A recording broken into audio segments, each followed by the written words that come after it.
नमस्ते बच्चों। हम हिंदी का 10वां पाठ देख रहे थे, गणाधन।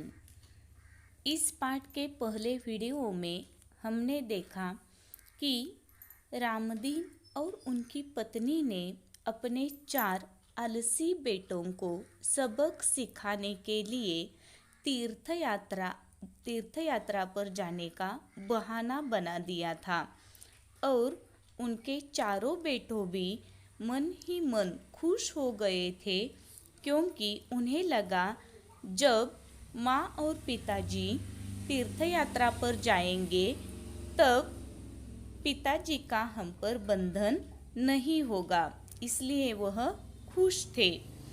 आगे देखेंगे हम क्या होता है। रामदीन के जाने के बाद कुछ दिनों तक तो सब कुछ सामान्य चलता रहा, पर उसके बाद पास का धन और घर का धान्य समाप्त होने लगा। रामदीन और उनकी पत्नी तीर्थ यात्रा पर चले गए। उनके जाने के बाद कुछ दिनों तक तो सब कुछ सामान्य चलता रहा, पर उसके बाद उनके पास का धन और घर का धान्य भी समाप्त होने लगा। अब चारों भाइयों को चिंता हुई। उन्हें अपने पिताजी की कही बात याद आ गई कि जरूरत पड़ने पर खेत में गड़ा धन निकाल लेना। अब चारों भाइयों को चिंता हुई कि अब क्या करें, और उन्हें अपने पिताजी की कही बात याद आ गई। कौन सी बात? कि पिताजी ने जाते वक्त कहा था कि हमने खेत में धन गाड़कर छिपा रखा है और यदि कोई तुम्हें ज़रूरत पड़े तो उसे निकाल कर उपयोग कर लेना। यही पिताजी की बात उनके ध्यान में आ गई। उन्होंने रात के समय खेत की खुदाई का काम आरंभ किया।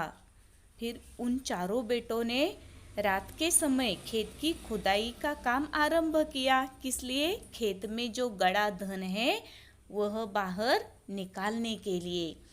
वे 2-3 रातें खेत को खोदते रहे, पर कहीं भी उन्हें गड़ा हुआ धन नहीं मिला। वे चारों बेटे 2-3 रातें खेत को खोदते रहे, पर कहीं भी उन्हें गड़ा हुआ धन नहीं मिला। रात भर के परिश्रम से वे बहुत थक गए थे और रात भर परिश्रम करते करते वह बहुत ही थक गए थे। जब सुबह बहुत निराश और हताश होकर वे चारों अपने घर लौट रहे थे, तभी रामदीन के परम मित्र हरिनाथ ने पूछा। वह 4 बेटे जब सुबह होते होते निराश और हताश होकर, वह निराश और हताश क्यों हो गए थे? क्योंकि खेत में जो गड़ा हुआ धन था वह उन्हें नहीं मिल, इतना सारा परिश्रम करते हुए भी नहीं मिला था। इसीलिए वह बहुत निराश और हताश हो गए थे और वे अपने घर लौट रहे थे। तभी रामदीन के एक परम मित्र थे, उनका नाम था हरिनाथ। उन्होंने उन चारों बेटों को पूछा, तुम सब थके हुए क्यों हो? हरिनाथ जी ने उन चारों बेटों को कहा, तुम सब थके हुए क्यों हो? कारण जानने के बाद हरिनाथ ने उन चारों को सलाह देते हुए कहा, तुम लोगों ने खेत तो खोद ही लिया है, अब उसमें बीज बो दो। उन चारों बेटों के थकने का कारण सुनते ही हरिनाथ ने उन चारों बेटों को सलाह दी। क्या सलाह दी? कि तुम लोगों ने कौन सी हो, खेत तो खोद ही लिया है, अब क्या करो, अब उसमें तुम बीज बो दो। चारों भाइयों के उदास चेहरों पर खुशी की लहर दौड़ गई। उन चारों भाइयों के उदास चेहरों पर हरिनाथ की बात सुनकर खुशी की लहर दौड़ गई। उन्होंने हरिनाथ के कहे अनुसार ही किया। उन चारों बेटों ने उनके पिताजी के जो परम मित्र थे हरिनाथ, उनके कहे के अनुसार उन खुदाई की हुई खेत में बीज बो दिए। खेत में नन्हे नन्हे अंकुर निकल आए। बीज बोने के बाद खेत में नन्हे नन्हे अंकुर निकल आए। उन चारों के मन में उत्साह जाग गया। उन चारों बेटों के मन में उत्साह जाग गया। वे निराई गुड़ाई करने लगे। उन नन्हे नन्हे अंकुर की वह देखभाल करने लगे। फसल भी बहुत अच्छी हुई। हरिनाथ काका को धन्यवाद देकर वे फसल को बाजार में बेचने के लिए जाने की तैयारी में जुट गए। और हरिनाथ काका को धन्यवाद देकर, क्योंकि उन्होंने हमें अच्छी समय पर अच्छी सलाह दी, इसके कारण वह हरिनाथ काका को धन्यवाद देते थे। और उन्हें धन्यवाद देकर खेत में जो फसल आ गई थी वह फसल बाजार में बेचने के लिए जाने की वह तैयारी कर रहे थे। और उसी समय तीर्थ यात्रा से रामदीन और उनकी पत्नी लौट आए। वह बाजार में जाने की तैयारी में जुट ही गए थे। उसी समय तीर्थ यात्रा से रामदीन और उसकी पत्नी लौट आए। माता पिता के आते ही बेटों ने उनके चरण स्पर्श किए। चार बेटों ने अपने माता पिता आते ही उनके चरण स्पर्श किए।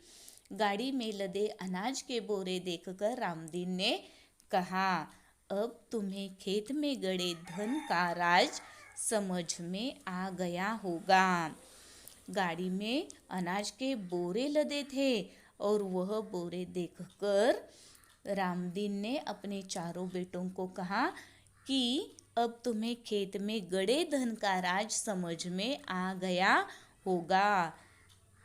इसका मतलब क्या है? खेत में जो गड़ा धन है वह कोई सोना चांदी नहीं, यह फसल ही असली धन है। यही सबक सिखाने की रामदीन की वजह थी।